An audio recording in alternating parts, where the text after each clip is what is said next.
Hey, Nico here from Zambeze Flora once again. So I'm out doing another bushwalk, this time at a different location around Lusaka. This property has a bit of a difference comparatively to the previous ones that I've been doing the bushwalks in that this also has a different type of woodland. So right now I'm actually standing in Munga woodland.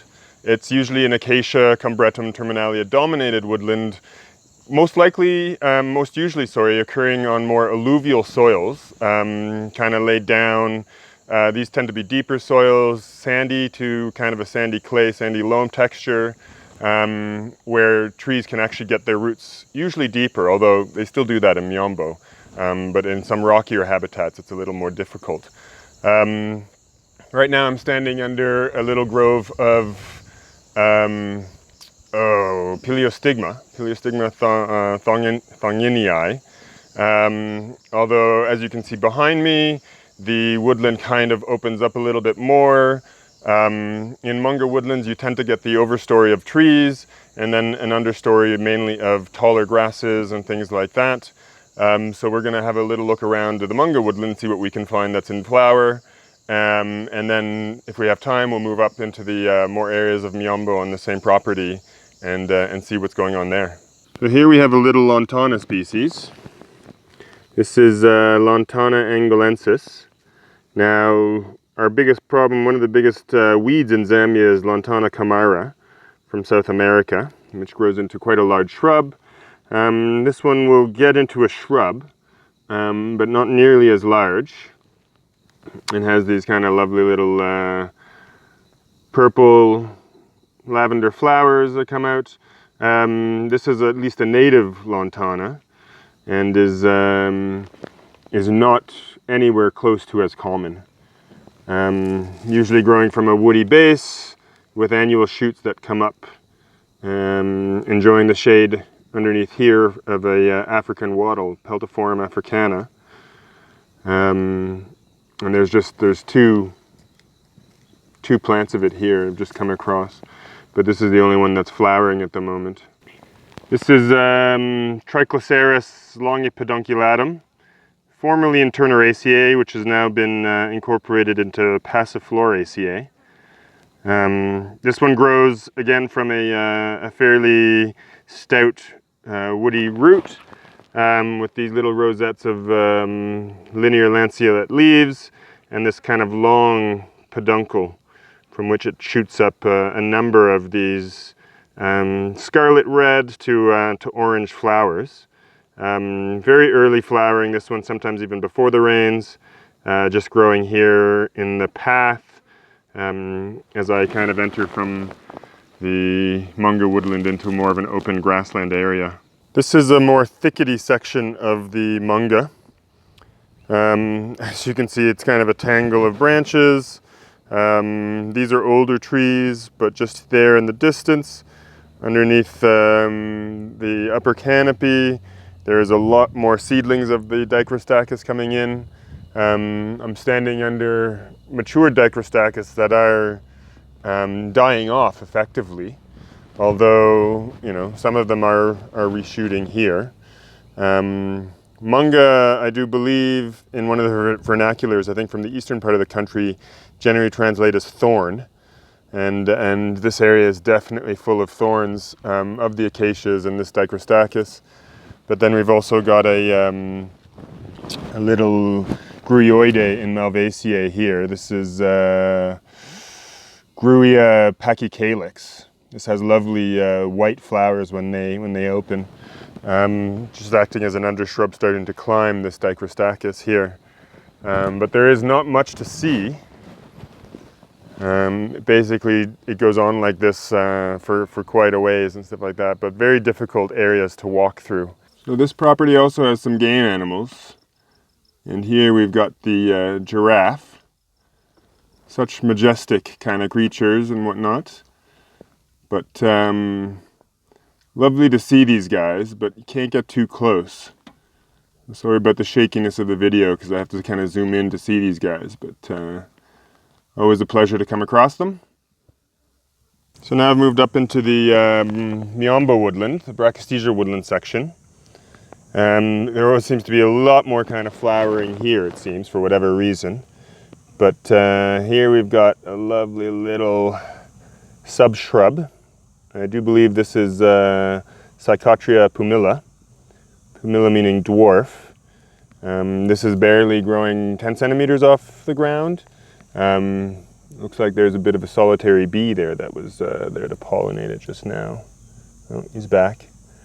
This actually has quite small flowers that I've seen. There are ones that have slightly larger, not much larger than this, but very nice to see this guy and to see the bee there pollinating it. So I'm always kind of drawn to these rocky outcrops just because they tend to have some kind of interesting species that are growing. Here we've got a little fern. This is Actiniopteris, Actiniopteris, growing on the this kind of quartzite rock, quite happily in these little soil pockets. Even growing here with this little bit of moss on the side. There's two species in Zambia. I'm not sure which one this one is at the moment, but I'll have to have a look. But then also here, we've also got a little endemic species here in Zambia. It's not flowering at the moment. This is Euphorbia friesii, formerly Monadinia friesii. This one's only known from kind of the central parts up into, I think, northeastern Zambia. So not the showiest of flowers on this Euphorbia, but a nice little one to have in the woodlands here.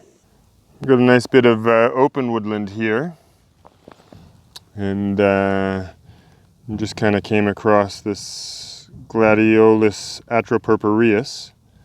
I don't know if I can actually focus in very well. There we go. Some really kind of lovely dark purple colors to the flower. This is the first one to open. As you can see, the stalk still has yet to really kind of come up. So we're a little early for these guys, but nice to see him. And just in behind it, then we've got the flowers of Gloriosa littonoides. This used to be classified as a littonia, so it would have been Littonia littonoides, but has been reclassified to Gloriosa. But by comparison to Gloriosa superba, which has brightly colored flowers, these guys, as you can see, are more or less green, although they can be greeny yellow. I've never seen them other than green or greeny yellow. But small little component of the understory here. And then off to the side here, we've got Walleria nutans just coming into flower. These are nodding flowers. You know, you don't really notice them too much. Growing from little tubers fairly well underground. And then they pop up just as the rains are starting and flower. So nice to see that guy. In my last video, I came across this. This is Acalypha bracteata, but it was just in bud. But now we can see the flowers are open. And I think I mentioned about the kind of brilliant red. I can't remember what appendage these are. But almost like hair-like structures that come out of the inflorescence when it's fully open. So just such a lovely splash of color with these, where otherwise you wouldn't even really notice them walking through. In one of my videos on the plot showing what was happening in the nursery, I demonstrated a Dorstenia benguelensis with white backs to the receptacles. And here you can see more of the kind of typical form with the green backs. This has much longer appendages to the receptacles as well. It is quite a variable species, it seems. And the dark central parts to these receptacles. This is obviously a much taller plant. This is probably about 30 centimeters tall. But but it kind of blends into the background unless one is out kind of looking for things that really can't easily be seen. You got a bit of a battle going on here between these two dung beetles. It's one of the things you'll see kind of at this time of year is these guys roll up the dung and move it along to lay their eggs in for the next generation. But I don't actually come across scenarios where they are trying to battle it out to see who actually gets it very often. So this is kind of a little treat. We've got another Dorstenia here. Here we've got Dorstenia cuspidata, possibly variety cuspidata.